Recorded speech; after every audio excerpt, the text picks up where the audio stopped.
Welcome to Shri Rajiv Gandhi IAS academy. Friends, இந்த வீடியோவில் October 1, 2 மற்றும் 3 தேதிகளுக்கான கரண்ட் அஃபேர்ஸ் எல்லாமே பார்க்க போகிறோம். சரி, வாங்க பார்க்கலாம். ஃப்ரெண்ட்ஸ், இந்த வீடியோட நோட்ஸ் எல்லாமே கீழே PDF டிஸ்கிரிப்ஷன் கொடுத்துருக்கோம். அதெல்லாமே கிளிக் பண்ணி டவுன்லோட் பண்ணிச்சிங்க. அப்புறம் நம்ம டெலிகிராம் குரூப் லிங்க்மே கீழே டிஸ்கிரிப்ஷன் கொடுத்துருக்கோம். அதிலேயுமே கிளிக் பண்ணி ஜாயின் பண்ணிங்க. நம்மளுடைய டெலிகிராம் குரூப்பில் கரண்ட் அஃபேர்ஸ் குவிசஸ் நடத்திட்டு வரோம். நீங்களுமே ஜாயின் பண்ணி அட்டெண்ட் பண்ணிக்கலாம். ஓகே, சரி வாங்க பார்க்கலாம். ஃபஸ்ட்டு, இந்தியாவில் குழந்தை திருமணம் இல்லாத முதல் மாவட்டம் எங்கு அமைந்துள்ளது? இதற்கான ஆன்சர் சத்தீஸ்கர். இப்போ பார்த்தீங்க அப்படின்னா சத்தீஸ்கரில் பாலோட் அப்படிங்கிற ஒரு மாவட்டம் இருக்குது. இதில் பார்த்தீங்கன்னா 2 ஆண்டுகளாக குழந்தை திருமணமே பதிவாகலை. அப்படி பார்க்கும்போது இந்தியாவுடைய முதல் குழந்தை திருமணம் இல்லாத மாவட்டமாக அந்த பாலோட் அப்படிங்கிறத அறிவித்திருக்காங்க. இந்தியாவில் ஆண்களுடைய அதிகாரப்பூர்வ திருமண வயது 21ஆக இருக்குது. பெண்களுக்கு அது 18 வயதாக இருக்குது. குழந்தை திருமண தடுப்பு சட்டம் 2006 படி தான் இந்த வயது நிர்ணயம் செய்யப்பட்டிருக்கு. Prohibition of child marriage act 2006. அடுத்தது, 2023 அதிக கொலை வழக்குகள் எங்கு பதிவு செய்யப்பட்டது? இதற்கான ஆன்சர் உத்தரப்பிரதேசம். இப்போ பார்த்தீங்க அப்படின்னா தேசிய குற்ற ஆவண காப்பகத்துடைய அறிக்கை இது 2023 ஆண்டு எந்தெந்த குற்றங்களில் எந்த மாநிலங்கள் முதலிடத்தில் இருக்குது அப்படிங்கிறதுக்கான ரிப்போர்ட் தான் இது. இதில் கொலை குற்றங்களில் முதலிடம் பிடித்தது உத்தரப்பிரதேசம். பெண்களுக்கு எதிரான குற்றங்களில் முதலிடம் பிடித்ததும் உத்தரப்பிரதேசம் தான். அடுத்தது, பட்டியலினத்தவர்களுக்கு எதிரான குற்றங்கள்லையும் அதிகமாக நடக்கிறது முதலிடம் பிடித்தது உத்தரப்பிரதேசம் தான். அடுத்தது, பழங்குடியினருக்கு எதிரான குற்றங்கள் முதலிடம் பிடித்தது மணிப்பூர். அதே நேரம் சிறார்களுக்கு எதிரான குற்றங்களில் முதலிடம் பிடித்தது மத்திய பிரதேசம். அடுத்தது, பொருளாதார குற்றங்களில் முதலிடம் பிடித்தது ராஜஸ்தான். அடுத்தது, முதியோருக்கு எதிரான குற்றங்களில் முதலிடம் பிடித்தது மத்திய பிரதேசம். நம்ம தமிழ்நாடு 4வது இடத்துல இருக்கிறோம். இணையவழி குற்றங்களில் முதலிடம் பிடித்தது கர்நாடகா. இருசக்கர வாகன விபத்துகள் இருக்குல்ல, இதில் முதலிடம் பிடித்தது தமிழ்நாடு. அதனால் நம்ம கொஞ்சம் வாகனங்கள் ஓட்டும்போது ரொம்ப கவனமாக ஓட்டணும். மெயினாக இருசக்கர வாகனம் ஓட்டும்போது கவனமாக ஓட்டணும். ஹெல்மெட் எல்லாம் போட்டுட்டு கவனமாக ஓட்டணும். ஓகேவா? அடுத்தது, குடும்பமாக அல்லது கூட்டாக தற்கொலை செய்து கொண்ட சம்பவங்கள் எங்கே அதிகமாக இருக்குது அப்படின்னா நம்ம தமிழ்நாட்டில் தான் இருக்குது. அடுத்தது, RSS அமைப்பின் 100 நினைவாக எத்தனை ரூபாய் நாணயத்தை பிரதமர் மோடி வெளியிட்டார்? இதற்கான ஆன்சர் ரூபாய் 100. இப்போ பார்த்தீங்க அப்படின்னா 100 ரூபாய் நாணயத்தை RSS உடைய 100 வெளியிட்டிருக்காங்க. RSS அப்படின்னா ராஷ்ட்ரிய ஸ்வயம் சேவக் சங் அப்படிங்கிறது தான். இந்த அமைப்பை 1925 ஆண்டு செப்டம்பர் 27 தொடங்கி வைத்திருந்தாங்க. இதை KB ஹெட்கேவார் அப்படிங்கிறவர் தான் தொடங்கி வைத்தார். இப்போ இதோடைய 100வது ஆண்டு விழாவை புதுடெல்லியில் கடைபிடிக்கிறோம். சரி, கொண்டாடி இருக்காங்க. இதற்காக 100 ரூபாய் சிறப்பு நாணயத்தை பிரதமர் மோடி வெளியிட்டிருக்காரு. இதில் பார்த்தீங்கன்னா பாரத மாதாவுடைய படமெல்லாம் இடம்பெற்றிருக்கு. அப்படி பார்க்கும்போது நம்ம சுதந்திர இந்தியாவில் பாரத மாதா உருவம் தாங்கிய முதல் நாணயம் இதுதான். இப்போ RSS அப்படிங்கிற அமைப்பு இவங்களுடைய நோக்கம் பார்த்தீங்கன்னா ஒன்று தேசபக்தாக இருக்கும், அதே மாதிரி ஹிந்துத்துவாவை ப்ரொமோட் பண்ணணும் அப்படிங்கிறது இவங்களுடைய நோக்கம். இவங்களுடைய முக்கிய பங்கு பார்த்தீங்கன்னா 1962 ஆண்டு இந்தியா சைனா போரின் போது ஆயுதப்படையினருக்கு மிகப்பெரிய ஆதரவு வழங்கியிருக்காங்க.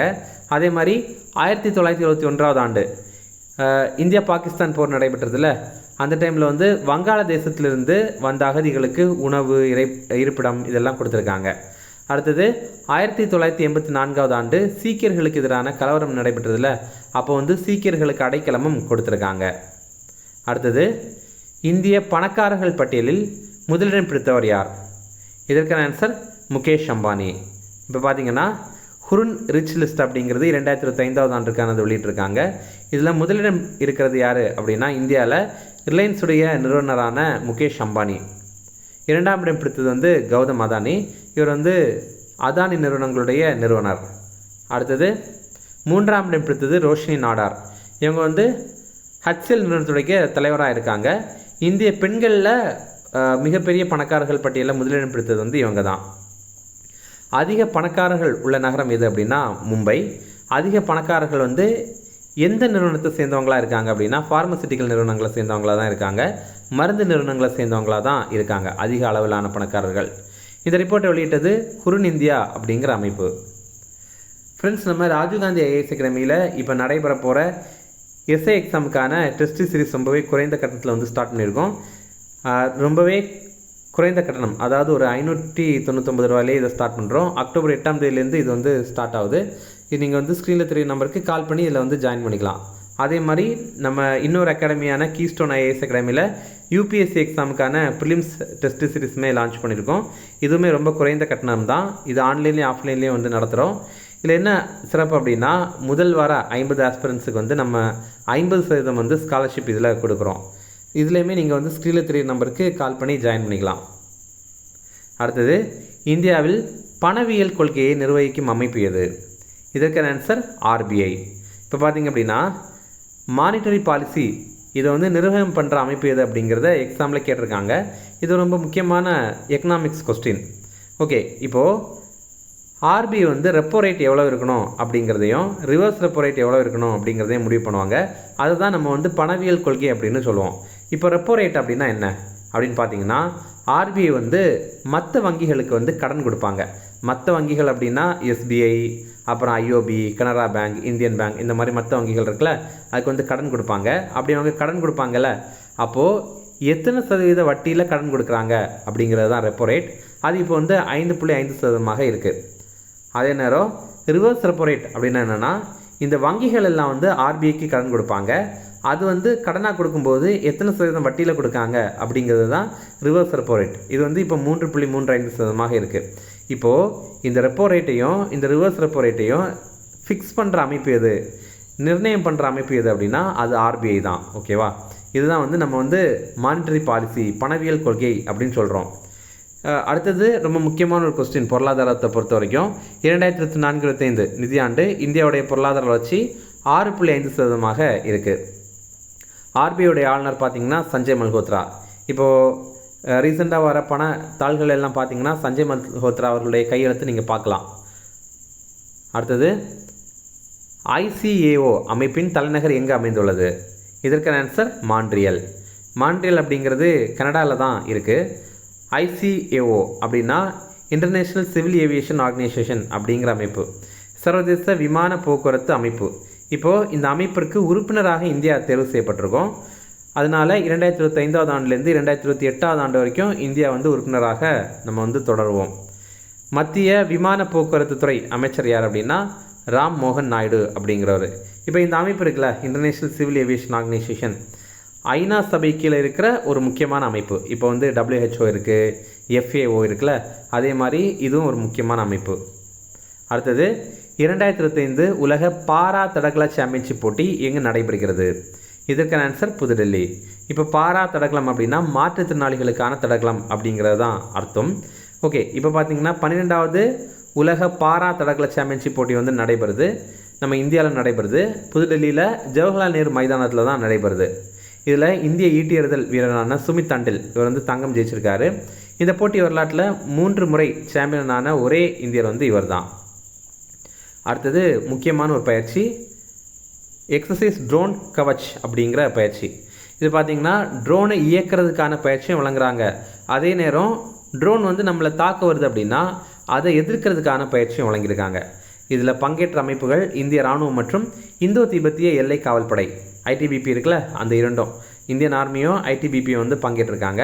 இது எங்கே நடைபெற்றது அப்படின்னா கிழக்கு அருணாச்சல பிரதேசத்தில் தான் நடைபெற்றிருக்கு. அடுத்தது முக்கிய தினங்கள் பார்க்கலாம். உலக முதியோர் தினம், இது வந்து செப்டம்பர் 1 இந்த ஆண்டுக்கான கருப்பொருள் உள்ளூர் மற்றும் உலகளாவிய நடவடிக்கைகளில் ஈடுபடும் முதியோர்கள் அப்படிங்கிறது தான். அடுத்தது காந்தி ஜெயந்தி, இது வந்து அக்டோபர் 2 காந்தி ஜெயந்தி அப்படின்னா காந்தியுடைய பிறந்தநாள், அது உங்களுக்கு தெரியும். 1869 ஆண்டு அக்டோபர் 2 மகாத்மா காந்தி பிறந்தார். அவர் வந்து எப்போ இறந்தார் அப்படின்னா 1948 ஆண்டு ஜனவரி 30 படுகொலை செய்யப்பட்டார். அவர் யாரால் படுகொலை செய்யப்பட்டார் அப்படிங்கிறது உங்களுக்கு தெரியும்னா கமெண்ட்ஸில் சொல்லுங்கள். ஓகே, இதில் மகாத்மா காந்தியுடைய வாழ்க்கையில் ரொம்ப முக்கியமான ஒரு நிகழ்வு, டேர்னிங் பாயிண்ட் அமைந்திருக்க ஒரு நிகழ்வு எது அப்படின்னா 1893 ஆண்டு தென்னாப்பிரிக்காவில் டர்பன்லேருந்து பிரிட்டோரியா வரைக்கும் அவர் வந்து ரயில் பயணம் மேற்கொண்டிருந்தார். அப்போ வந்து பீட்டர் மாரிட்ஸ்பர்க் அப்படிங்கிற பகுதியில் அவர் மேலே வந்து இனவரி தாக்குதல் பண்ணியிருப்பாங்க. அதுதான் அவருடைய லைஃப் சேஞ்சிங் மூமெண்ட் அப்படின்னு சொல்லலாம், வாழ்க்கையை மாற்ற ஒரு நிகழ்வு. அடுத்தது இன்னொரு முக்கியமான நிகழ்வு வந்து 1921 ஆண்டு அவர் மதுரைக்கு வந்திருப்பார். அப்போது விவசாயிகளை கண்டு அவர் வந்து அரை ஆடை உடுத்த ஆரம்பித்தார். அடுத்தது மகாத்மா காந்தியுடைய அரசியல் குரு வந்து கோபாலகிருஷ்ண கோகலே. மகாத்மா அப்படிங்கிற பட்டத்தை காந்தி அவர்களுக்கு வழங்கினவங்க. ரவீந்திரநாத் தாகூர். காந்திய தேச தந்தை அப்படின்னு அழைத்தவர் வந்து சுபாஷ் சந்திர போஸ். அடுத்தது லால் பகதூர் சாஸ்திரி ஜெயந்தி. இது வந்து அக்டோபர் 2ஆம் தேதி. லால் பகதூர் சாஸ்திரியுமே அக்டோபர் 2ஆம் தேதி தான் பிறந்தார். இவர் இந்தியாவுடைய 2வது பிரதமர். இவருடைய முக்கியமான முழக்கம் வந்து ஜெய் ஜவான் ஜெய் கிஷான் அப்படிங்கிறது தான். ஏற்கனவே எக்ஸாமில் கேட்டிருக்காங்க, ஜெய் ஜவான் ஜெய் கிஷான் அப்படிங்கிறத முழக்கத்திற்கு சொந்தமானவர் யார் அப்படின்னா அது லால் பகதூர் சாஸ்திரி தான். இது என்ன ஜெய் ஜவான் ஜெய் கிஷான் அப்படின்னா, ஜவான்னா வந்து படை வீரர்கள். இப்போது அந்த டைமில் பார்த்திங்கன்னா இவர் பிரதமராக பதவியேற்கும் போது பாகிஸ்தான் வந்து நம்மளை அட்டாக் பண்ணாங்க. அந்த டைமில் நம்முடைய படை வீரர்கள், நம்முடைய சோல்ஜர்ஸ் வந்து தைரியமாகவே அவங்கள ஒரு பக்கம் வந்து அட்டாக் பண்ணிட்டு இருந்தாங்க. நம்ம வந்து எதிர்த்து போராடிட்டு இருந்தோம். இன்னொரு பக்கம் பார்த்திங்கன்னா இந்தியா வந்து ரொம்ப வறுமைக்கு போயிருந்தது, உணவு பற்றாக்குறையில் இருந்தது. அந்த டைமில் விவசாயிகள் வந்து உணவு உற்பத்தி பண்ணி நிறைய பேருக்கு வழங்கிட்டு இருந்தாங்க. அப்போது கிசான் அப்படின்னா விவசாயிகள், அதே ஜவான் அப்படின்னா படை வீரர்கள். இப்படி பார்க்கும்போது தான் ஜெய் ஜவான் ஜெய் கிஷான் அப்படிங்கிற முழக்கத்தை அவர் வந்து தந்தார். இவர் 1904ஆம் ஆண்டு அக்டோபர் 2ஆம் தேதி உத்தரப்பிரதேசத்துடைய முகல் சராய் அப்படிங்கிற பகுதியில் தான் பிறந்தார். நீங்கள் ஒரு விஷயம் பார்த்தீங்கன்னா இந்தியாவில் அதிகமான பிரதமர்கள் வந்து உத்தரப்பிரதேசத்தை சேர்ந்தவங்க தான். ஓகேவா? இவர் எங்கே மரணமடைந்தாங்க அப்படின்னா உஸ்பெகிஸ்தானுடைய தஷ்கண்டில் தான் மரணமடைந்தார். இன்னொரு விஷயம் பார்க்கலாம். இந்தியாவில் குழந்தை திருமணம் இல்லாத முதல் மாவட்டம் எங்கு அமைந்துள்ளது? இதற்கான ஆன்சர் சத்தீஸ்கர். அடுத்தது 2023 அதிக கொலை வழக்குகள் எங்கு பதிவு செய்யப்பட்டது? இதற்கான ஆன்சர் உத்தரப்பிரதேசம். அடுத்தது RSS அமைப்பின் நூற்றாண்டு நினைவாக எத்தனை ரூபாய் நாணயத்தை பிரதமர் மோடி வெளியிட்டார்? இதற்கான ஆன்சர் ரூபாய் 100. அடுத்தது இந்திய பணக்காரர்கள் பட்டியலில் முதலிடம் பிடித்தவர் யார்? இதற்கான ஆன்சர் முகேஷ் அம்பானி. அடுத்தது இந்தியாவில் பணவியல் கொள்கையை நிர்வகிக்கும் அமைப்பு எது? இதற்கான ஆன்சர் RBI. அடுத்தது ICAO அமைப்பின் தலைநகர் எங்கு அமைந்துள்ளது? இதற்கான ஆன்சர் மான்ட்ரியல். மான்ட்ரியல் வந்து கனடாவில் இருக்குது. அடுத்தது 2025 உலக பாரா தடகள சாம்பியன்ஷிப் போட்டி எங்கு நடைபெறுகிறது? இதற்கான ஆன்சர் புதுடெல்லி. அவ்வளோதான் ஃப்ரெண்ட்ஸ். இந்த வீடியோ பிடிச்சா கண்டிப்பாக லைக் பண்ணுங்கள், நம்முடைய சேனலுக்கு சப்ஸ்கிரைப் பண்ணி வச்சுங்க, உங்கள் நண்பர்களுக்குமே ஷேர் பண்ணுங்கள், கண்டிப்பாக அவங்களுக்கும் மேலதாக இருக்கும். Okay, thank you.